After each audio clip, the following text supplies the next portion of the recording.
dia, gente, como é que vocês estão? Vamos dar início à aula de hoje, né?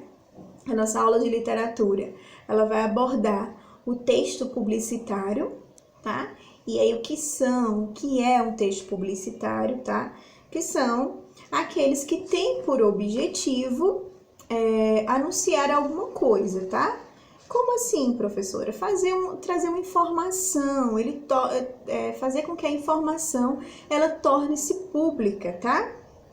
E aí a gente tem desde a campanha de vacinação, até os anúncios de produtos ou prestação de serviços, tá?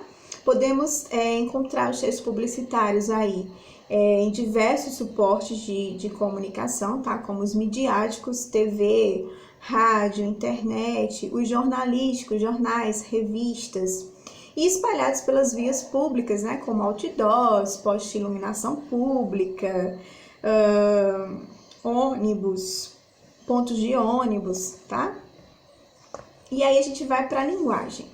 Gente, a linguagem, a gente pode dizer que ela, sobretudo, refere-se à função e ao tipo, tá? E é a característica mais relevante dos textos publicitários. Por quê? Porque ela se trata do principal recurso que o texto publicitário tem, tá? Que vai ser a linguagem e o tipo dessa linguagem também. Que o autor da peça, do texto publicitário, tem para que os seus efeitos de sentido gerados por ele sejam alcançados, né? Alcançar o meu público leitor, a quem eu estou direcionando esse texto publicitário, tá? Então, quanto à função da linguagem dos textos publicitários, a gente pode dizer que ela vai ser abordada de várias formas, tá? A gente vai ter aí a linguagem quando ela for referencial. Qual o objetivo aí? Quando o texto ele tem por objetivo divulgar uma informação real, tá? Linguagem emotiva, quando o texto pretende alcançar em seu objetivo por meio da emotividade dos leitores, tá? Ou também uma linguagem apelativa ou conativa, que quer dizer o quê? Quando o texto tem por objetivo de convencer alguém a fazer ou comprar alguma coisa, tá? É conhecida como retórica. A gente vê muito isso nos anúncios de vendas, de lojas, de roupas, de produtos, né? A gente está sempre vendo essa linguagem apelativa, tá? E aí a gente vai ter, com relação ao tipo de linguagem, os textos publicitários eles podem ser criados a partir da linguagem verbal, tá? Oral ou escrita. A linguagem também não verbal, como a gente vai ver aí imagens, fotografias, desenhos, ou a linguagem mista, né? Que vai ser a linguagem verbal e não verbal, tá? É relevante ressaltarmos também que a linguagem dos textos publicitários é pensado no sentido de atingir um grande número de interlocutores, tá? Ou seja, as massas, e por essa razão deve ser de fácil compreensão, objetiva, simples e acessível a interlocutores de todas as classes e faixas etárias. Então, não pode colocar uma linguagem muito rebuscada, tem que ser bem objetiva, tá? Para chamar a atenção e para que também o público compreenda o que eu estou querendo colocar, né? E a questão da criatividade também é uma marca do texto publicitário, tá? De maneira geral, para conseguir causar efeitos de sentido de seduzir e chamar a atenção dos interlocutores, os autores das peças publicitárias fazem trocadilhos, tá? E tratam as linguagens verbais e não verbal de maneira bem criativa. E aí a gente vai ter também a questão da objetividade, como eu falei para vocês, o texto tem que ser bem objetivo, tá? Geralmente os textos publicitários têm extensão bem reduzida, já que circulam em suportes cujo espaço é reduzido também, tá? E o valor de cada anúncio depende do seu tamanho. A seção dos classificados de jornal é um exemplo de texto publicitário, tá? Outro exemplo que ilustra aí a objetividade dos textos publicitários é a criação do slogan, tá? Uma frase curta e de fácil memorização.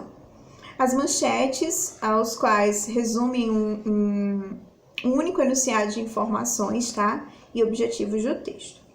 Exemplos de slogan. Aí a gente tem os Cheetos. É impossível comer um só. É uma Cheetos. Quem nunca comeu Cheetos, né? Tem lá, esse é o slogan dos Cheetos que chama, prende a atenção do leitor e faz com que ele sinta a vontade de comer Cheetos. Venha para a Caixa você também. Vem é um slogan da Caixa Econômica Federal, né? Quando ele diz venha para a Caixa você também, então dá a entender que todo mundo utiliza os serviços da Caixa, né? Então você também venha ser um participante. Então ela induz o público a fazer parte desse grupo também, tá? A rádio que toca notícias, só notícias, rádio CBN, então ela não fala outra coisa a não ser notícia. Então quem procura notícia já sabe onde encontrar. Então é um tipo de slogan que prende aí, resume o enunciado de forma bem objetiva, tá?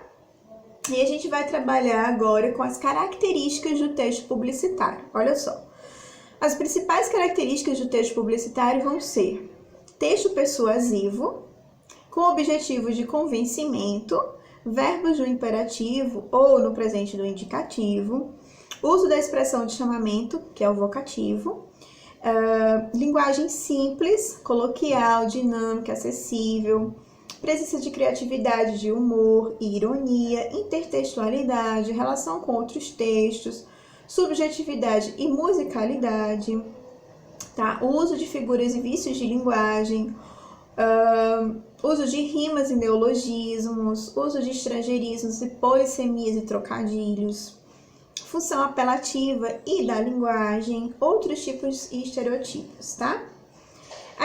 Vocês observem a imagem aí do lado do vídeo, que eu coloquei para vocês, onde a gente tem aí um exemplo de texto publicitário, tá?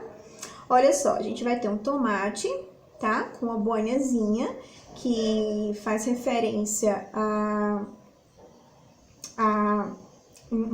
faz parte um utensílio do uniforme militar, né, dos policiais.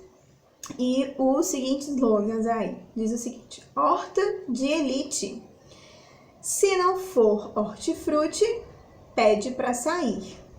Então, isso aí remete o quê? Ao filme Tropa de Elite. Então, eles usam muito dessa criatividade, né, para prender esse público leitor e para dizer aqui que os produtos deles, né, são todos hortifruti, né? São saudáveis, né? Então, a gente vai para publicidade e o público, tá? Em virtude do seu caráter persuasivo, é de fato alcançar as grandes massas, tá, gente? O texto publicitário, ele exerce aí grande influência sobre o público, tá? Esse texto, ele promove o compartilhamento de ideias, produtos e serviços e, de certa forma, orientações ideológicas, tá? Devido ao seu papel importante, a nossa cultura existe uma autorregulamentação para a divulgação e publicação de textos publicitários, tá? A qual define aí os limites de atuação, aprovação ou não, quanto à vinculação de alguns anúncios, tá? A função de fiscalizar essa vinculação de textos publicitários nos mais diversos canais fica a cargo aí do CONAR, tá? Que é um órgão que vai estar fiscalizando esses anúncios, tá? E o que está sendo publicado. A autorregulamentação é necessária porque, conforme o Código de Defesa do Consumidor, tá? O CDC, os textos publicitários, eles devem respeitar algumas regras, tá? Porque senão, né, a gente vai ter muita propaganda enganosa e quem nunca passou por isso, né? Então, essa autorregulamentação de produtos e serviços que estão oferecidos é importante porque não devem realizar propagandas enganosas, tá? uma vez que é crime. Se você faz um texto publicitário, vende um produto, coloca, endeusa ele, quando você vai ver o produto, ele não é aquilo que você vendeu, tá? Então, aí, você pode correr risco de ser penalizado por isso, porque é crime, tá?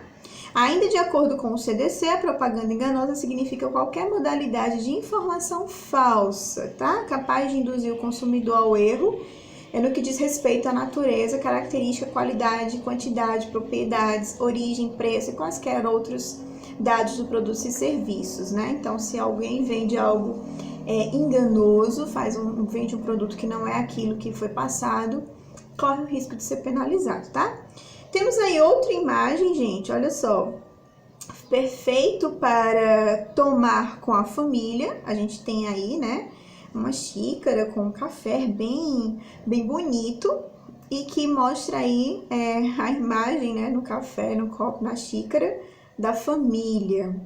Interessante, perfeito para tomar com a família. Então, olha como eles trabalham o slogan para chamar a atenção do público leitor, né? E aí, a gente vai para a estrutura do texto publicitário, que é muito importante, tá? O texto publicitário ele é composto muitas vezes aí por imagem, título, texto, assinatura e slogan. A assinatura é o nome do produto, serviço do anunciante. O slogan, como já dissemos, é um enunciado conciso de fácil associação do produto, tá? Para a lembrança do público leitor. O título ou headline é um enunciado breve com o objetivo de captar a atenção do leitor, incitando sua curiosidade, tá? O texto deve incitar no consumidor interesse, desejo por aquilo que está sendo oferecido, anunciado. E a extensão do texto publicitário depende aí da intencionalidade discursiva do autor ou do anunciante e do espaço disponível sugerido, tá? Pelo suporte de circulação no qual o texto será vinculado. Se ele vai ser vinculado no jornal, na revista, no outdoor, nos jingles, em rádio, aliados à música, redes sociais, sites, etc. Então, o tamanho aí dessa publicidade, ela vai ter de acordo com o veículo de informação, tá? Vertentes do texto publicitário, a gente vai ter, existem duas vertentes, tá? Filosóficas do texto publicitário, ambas com origens filosóficas, que vai ser aí a apolínea e a dionísica, tá? Apolínea. Essa vertente é o desenvolvimento de textos que remetem à individualização, ou seja, descrevendo ou narrando, como ocorre com as artes plásticas, fotografia, narração de histórias, tá? A dionísica, tá? Que essa vertente, ela busca despertar sentimentos diversos em seus leitores e interlocutores, para que assim possa criar empatia, contradição, terror, carinho, etc. Geralmente, para causar esses efeitos, a gente vai trabalhar aí o que nesse texto? A música, a dramatização, a expressividade corporal e são utilizados, tá? Marketing e guerrilha. Marketing e guerrilha é uma estratégia utilizada por empresas que desejam promover produtos e serviços de forma pouco convencional, tá? É a tática da alternativa feita para criar uma experiência memorável no consumidor. Para uma campanha de marketing de guerrilha ser bem sucedida, não é necessário gastar grandes quantias de dinheiro, tá? Mas é importante ter criatividade e energia. É para isso que as ações desse tipo são feitas muitas vezes em lugares públicos, tá? É de grande circulação de pessoas, como shopping centers, parques, praias. Apesar de ser conhecidos na atualidade por campanhas de visualização online, o marketing de guerrilha surgiu antes da internet, tá? Nas mídias tradicionais, o conceito foi criado pelo escritor norte-americano J. Conrad Lewison em 1984. Publicou o livro Guerrilha e Marketing, tá? Para criar o conceito do autor, inspirou várias técnicas aí do Vietnã, ao norte da guerra do Vietnã, como dispunha de bem menos recursos, tá? Durante essa guerra. E aí ele vai dessas guerras que tinham os Estados Unidos como aliados, nos nortes vietnamitas, utilizavam estratégias para combater e atrasar os inimigos, tá? como o abandono de canais mais tradicionais, a ideia foi migrando também para o ambiente virtual. Hoje, a garantia de sucesso da campanha de marketing de guerrilha é a viralização nas redes sociais. Olha só que interessante. Olhem a imagem aí, coloquei algumas imagens para vocês e a gente vai ter uma ação simples, né, de um chocolate da Nestlé, da Kit Kat. Uma ação simples e criativa da Nestlé foi pintar um banco, tá, de madeira com as cores do Kit Kat, né? Metade chocolate, metade embalagem, e a pintura ficou bem fiel ao doce. E deve ser deixado muita gente com vontade de comer o biscoito, né? Então é bem atrativo. Então ele utilizou o quê? Uma peça onde todo mundo vai estar ali utilizando, então precisa de muita coisa. Bem criativo, né? E a gente tem outra imagem aí, ó, a lanchonete do Burger King, que aproveitou o Dia das Bruxas, o famoso Halloween, para realizar a ação que arrancou algumas gargalhadas dos consumidores, né? No dia 31 de outubro, uma das franquias foi a fantasia do McDonald's, o seu maior concorrente. Então, o Burger King se fantasiou de McDonald's, né? Para dizer aí no Dia das Bruxas que ele seria o terror. Então, bem interessante esse texto, né? A publicidade do marketing de guerrilha. Bem interessante. Pessoal, olha só, tem aí outros exemplos para vocês aqui, ó, de marketing de guerrilha, né? Exemplo de um texto publicitário, como esse automóvel com uma bola em cima, né? A gente vai ter um ônibus sendo devorado aí por uma cobra gigante, a gente vai ter também um microfone saindo dentro do chão, o ônibus faz a publicidade aí do relógio, né? Então, para vocês verem como que a criatividade ela pode ajudar na publicidade também, tá? E tudo a gente trabalha com publicidade, né? Até para vender, é uma questão do nosso currículo, das nossas, né? Hoje em dia a internet ela virou um grande canal de publicidade, né, gente? Olha só. Então, espero que vocês tenham compreendido, tá? Estou disponível para as dúvidas de vocês, para ajudá-los. Temos aí um exercício para vocês responderem durante a aula, tem um exercício de fixação e vocês devem entregar até o finalzinho da aula, tá bom? Então, qualquer dúvida, estou por aqui e até a próxima aula. Tchau, tchau!